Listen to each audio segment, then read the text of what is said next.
오늘은 요나서 3장 1절에서 10절 말씀입니다.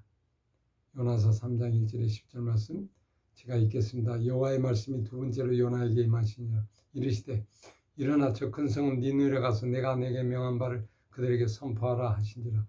요나가 여호와의 말씀대로 일어나더니 니느웨로 가니라. 니느웨는 사흘 동안에 걸을 만큼 하나님 앞에 큰 성읍이더라. 요나가 그 큰 성읍에 들어가서 하루 동안 다니며 외쳐 이르되 40일이 지나면 니느웨가 무너지라 하였더니 니느웨 사람들이 하나님 믿고 금식을 선포하고 높고 낮은 자를 막론하고 굵은 베옷을 입은지라. 그 일이 니느웨 왕에게 들리매 왕이 보좌에서 일어나 왕복을 벗고 굵은 베옷을 입고 제위에 앉느니라. 왕과 그의 대신들이 조사를 내려 니느웨에 선포하 이르되 사람이나 짐승이나 소떼나 양떼나 아무것도 입에 대지 말고 먹지도 말고 물도 마시지 말지어다. 사람이든지 짐승인지 다 굵은 베옷을 입을 것이요 힘써 하나님께 부르짖을 것이며 각기 악한 길과 손으로 행한 강포에서 떠날 것이라. 하나님의 뜻을 돌이키고 그 진노를 그치사 우리가 멸망하지 않게 하시리라. 그렇지 않을 줄 누가 알겠느냐 한지라. 하나님이 그들에게 행한 것 곧 악한 길에서 돌이켜 떠난 것을 보시고 하나님의 뜻을 돌이키사 그들에게 내리시라고 말씀하신 재앙을 내리지 아니하시니라. 아멘. 신앙은 순종입니다. 순종이 제사보다 낫다 그랬습니다. 그런데 사람들은요 불순종을 하게 돼요. 요나가 오늘 말씀 속에서 복음을 가서 전하라 니느웨 성에 전하라 가지 않는 거예요. 왜? 거기는 악한 백성이기 때문에 그만두어도 멸망해야 될 건데 왜 가서 우리를 힘들게 한 그 사람에게 복음을 전하냐? 그는 자기 생각이 틀렸다는 거예요. 그런데 가지 않고 거꾸로 다른 데로 도망을 갑니다. 그러니까 요나가 순종하지 않잖아요. 그러니까 하나님께서 그러면 이 니느웨 백성들에게 복음을 전해야 되는데 이거 전할 사람이 없는 거예요. 물론 하나님이 직접 하실 수도 있겠죠. 능력이 계신 분이. 그러나 도구가 필요한 거예요. 가서 전할 수 있는 게 선지자거든요. 근데 이 선지자가 움직이지 않는 거예요. 그랬더니 하나님께서 어떻게 합니까? 이 요나를 물고기 속에서 이 사람을 순종하는 사람으로 만듭니다. 그래서 고난을 주고 죽을 고비를 넘깁니다. 그래서 나중에 얘가 이제 깨닫게 되죠. 2장 6절에 보니까 내가 산에 뿌리까지 내려갔사오니 땅이 그 빗장으로 나를 오래도록 막았사오나 나의 하나님 여호와여 주께서 내 생명을 구덩이에서 건지셨나이다. 바다에 던졌는데 죽는 줄 알았어요. 근데 물고기를 준비해서 하나님이 구원을 해주셨거든요. 이것을 요나가 여기서 경험을 합니다. 그리고 나서 이제 두 번째 하나님이 말씀하시는 그 음성에 순종하고 니느웨 성에 가서 이 말씀을 전합니다. 전하기만 해요. 사흘 동안 걸을 만큼 큰 성이었는데 다 전하지 못하고 하루 동안만 외쳐 이르되 40일이 지나면 니느웨가 무너진다 하는 소리로 복음을 외치게 됩니다.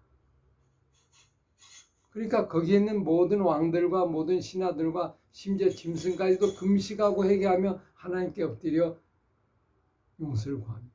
그랬더니 하나님의 뜻을 돌이켜 그 사람들을 복을 주시고 재앙을 내리지 아니하십니다. 이게 오늘 본문의 내용이에요. 자, 오늘 본문 보면서 한 가지 좀 궁금한 게 있죠. 그게 뭡니까? 왜 하나님은 악이 상달했다고 합니다. 요나서 1장 2절에 보니까 너는 일어나 저 큰 성으로 가서 그것을 향하여 외치라. 악독이 내 앞에 상달되었음이라. 악독이 상달되었다. 거의 끝날 지경이 됐다는 거예요. 하나님이 내려가서 심판을 하시기 직전에 요나를 부르신 거예요.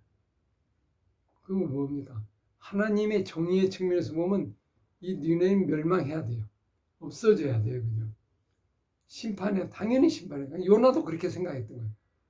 그런데 가서 복음을 전하니 그건 말이 안 된다. 이 정의롭지 못한 악한 이 백성들을 멸망을 해야지 어디 가서 구원을 하게 되느냐. 이게 요나의 생각이었어요. 근데 하나님은 달랐어요. 네가 볼 때는 정의의 관점에서 보면 맞죠. 그러나 뭐가 하나 더 있다고 그랬죠? 공의가 있어요. 하나님의 헤세드, 하나님의 자비, 자애가 있어요. 이것을 하나님이 마지막에 그들에게 전하는 겁니다. 그 사랑이 여기에 배있죠. 심판 속에는 끝까지 하나님을 사랑한 사랑이 들어있는 거예요. 그래서 거기에서 이 사랑을 전하는 마음으로 요나를 보내는데 요나가 그를 갈지 못한 거예요. 일종의 공의예요, 공의. 하나님의 공의. 마지막까지 하나님이 이 공의로운 행동을 하시는 거예요. 행위로 보면 악해요. 행위로 보면 멸망시켜야 될 마땅한 거예요. 구원받을 수 없어요. 요나가 볼 때처럼 이거는 구원받지 못할 사람이에요. 근데 하나님의 헤세드, 하나님의 자비, 하나님의 은혜가 그에게 마지막으로 임하는 거예요. 그것이 또한 하나님의 일이에요. 그래서 그걸 전하러 가니까 이제 요나가 나중에 하나님의 회개를 경험하잖아요. 물속에서 회개합니다. 저를 구원해 주신 것 감사합니다. 그리고 달라져서 나가서 사흘 동안에 니느웨 성은 무너진다 할 만큼 큰 성이에요. 근데 하루 동안에 외쳤는데 외치기만 해서 하루 동안 다니면서 니느웨 성 무너진다 한 일은 없어요. 근데 하나님께서 그 왕들로부터 시작하여 모든 백성들이 회개하고 참여하고 하나님께 구원을 구하는 일이 일어나고 거기서 하나님의 구원하심을 바라보게 됩니다. 멸망을 하지 않는 거죠. 물론 잠시 동안이지만 나중에는 멸망했지만은 그 왕이 있을 때는 구원을 받게 됩니다. 하나님이 하신 일이 있어요. 인간이 생각하는 그 이상의 일이 있어요. 우리는 그걸 알지 못해요. 그 사랑, 그게 헤세드 사랑이에요. 이 사랑을 전파하는 것이 중요해요. 오늘 우리도 불순종하는 게 왜 불순종합니까? 자꾸 자기 뜻대로 하려고 하니까 돼요. 내가 생각이 이런데 이건 틀렸다. 정의의 관점에서 막 이건 분명하다 이렇게 따지면 아니에요.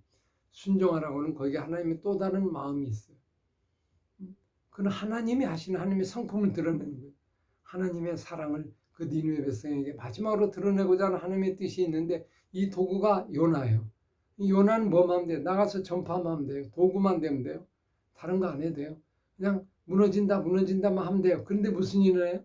그 말만 듣고도 이 백성들이 회개하고 자복하고 통회하는 일들이 일어납니다. 여러분, 전파만 했는데 일어나요. 일은 하나님이 하신 거예요. 왜 순종과 불순종이 나느냐? 불순종은 내가 하는 거예요. 내가 모든 걸 하는 거예요. 그죠? 이게 왜 불순종하니까? 내가 보기 아니야. 내가 보기에 그건 틀렸어. 내가 할 수 없는 영역이야. 그러니까 불순종하는 거예요. 근데 하나님은 불순종할 요소를 순종하라고 하는 거거든요. 왜 순종하라고 돼요? 순종이란 건 하나님이 하시도록 맡기는 거예요. 순종하는 자를 통해서 하십니다. 요나를 통해서 니느웨를 구원하시거든요. 요나가 움직여야 돼요. 요나가 도망가면 끌이 잡아갖고 뱃속에 집어넣고 다시 사람 만들어서 쓰시는 거잖아요. 순종하는 자를 사용하십니다. 오늘 우리도 순종하는 자를 쓰십니다. 순종하는 자. 순종하는 건 내가 하는 게 아니고 하나님이 하신다는 거예요. 자기가 하는 사람은 순종을 안 해요. 하나님이 행하시도록 하는 거예요. 우린 순종만 하면 돼요. 그리고 나머지는 하나님께서 하시는 거예요. 근데 사람들이 순종을 싫어하지. 왜 그래요? 자기가 다 하고 싶어서 그렇죠. 순종한 자는 하나님이 행하시도록 하는 거예요. 니느웨 무너진다 하는 건 어떻게 보면 간단한 얘기 하루 종일 다니면서 그걸로 구원받기는 어렵죠. 근데 그 일을 통해 하나님이 전국적인 회개 운동이 기적이 일어나는 거죠. 기적이. 말만 전했는데 기적이 일어나는 거예요. 하나님 기적. 요나의 표적에는 더 이상 다른 표적이 없다고 예수님이 얘기했어요. 놀라운 표적이죠. 말만 했는데 전 국민이 회개의 역사가 일어난다. 오늘도 마찬가지예요. 말만 했는데 말씀만 전했는데 역사가 일어나요. 그래서 우리는 순종해야 돼요. 때를 얻든지 못든지 말씀을 전파하면 그 다음엔 하나님이 하세요.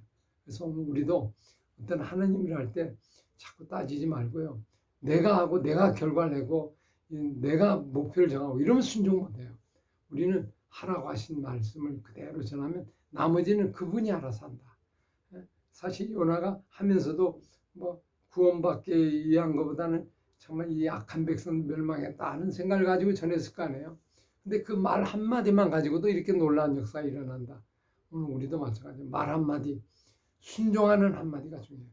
불순종하는 게 순종 속에서 역사하는 그 말을 통해 하나님이 사용하십니다. 순종하는 자를 하나님은 도구로 사용하셔서 우리의 삶을 이끄시고 계신다. 역사하고 계신다. 오늘도 다른 거 안 찾습니다. 내가 뭘 하려고 하지 말고 오늘도 말씀에 순종하여 때를 얻든지 못든지 전하라고 할 때 전하고요. 마음이 움직일 때 복음을 전하고 자꾸 미루거나 그러지 말고 그 즉시 하나님 앞에 바르게 서서 오늘 하루 살아면 하나님께서 나의 말을 통하여 놀라운 역사를 일으키시는 기적의 하루가 될 줄로 믿습니다.